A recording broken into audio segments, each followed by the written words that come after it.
పాకిస్తాన్ ఆఫ్ఘనిస్తాన్ మధ్య సరిహద్దుల్లో టెన్షన్ వాతావరణం కొనసాగుతోంది. ఆఫ్ఘాన్ పాక్ మధ్య బుల్లెట్ల వర్షం కురుస్తోంది. సరిహద్దుల్లో కాల్పుల మోత మోగుతోంది. తాలిబాన్ నేతృత్వంలోని ఆఫ్ఘాన్ దళాలు డ్యూరాన్ లైన్ వెంట ఉన్న అనేక పాకిస్తాన్ ఆర్మీ అవుట్ పోస్టులను స్వాధీనం చేసుకున్నాయి. ఈ కాల్పుల్లో పాకిస్తాన్కు సైనికులు 18 మంది చనిపోయినట్టుగా ఆఫ్ఘాన్ ప్రకటించింది. మరోవైపు ఆఫ్ఘాన్ సైనికులు కూడా మృతి చెందినట్టు తెలుస్తోంది.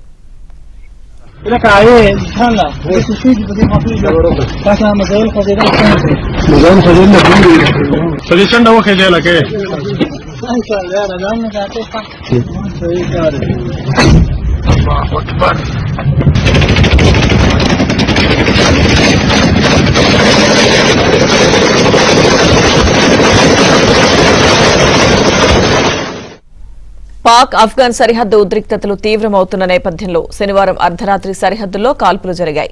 October 9న ఆఫ్ఘనిస్తాన్లోని TTP chief Noor Wali Mohammad లక్ష్యంగా చేసుకుని పాకిస్తాన్ కాబూల్లో వైమానిక దాడులు చేసింది.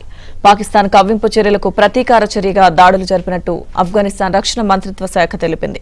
మరోసారి పాక్ ఇలా గగనతల ఉల్లంఘనకు పాల్పడితే దాడులు మరింత తీవ్రంగా ఉంటాయని, పాకిస్తాన్ గగనతలాన్ని తాము ఆక్రమిస్తామని వార్నింగ్ ఇచ్చారు.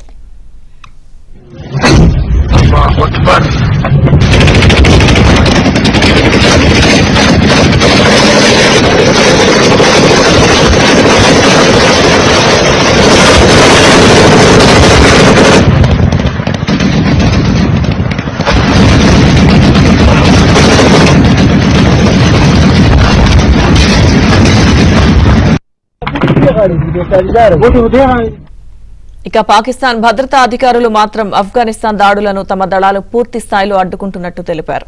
మరోవైపు పాకిస్తాన్ ఆఫ్ఘనిస్తాన్ మధ్య పెరుగుతున్న సరిహద్దు ఉద్రిక్తతలపై ఖతార్ ఆందోళన వ్యక్తం చేసింది. ఇరుపక్షాలు సంయమనం పాటించాలని, చర్చల ద్వారా వారి విభేదాలను పరిష్కరించుకోవాలని పిలుపునిచ్చింది.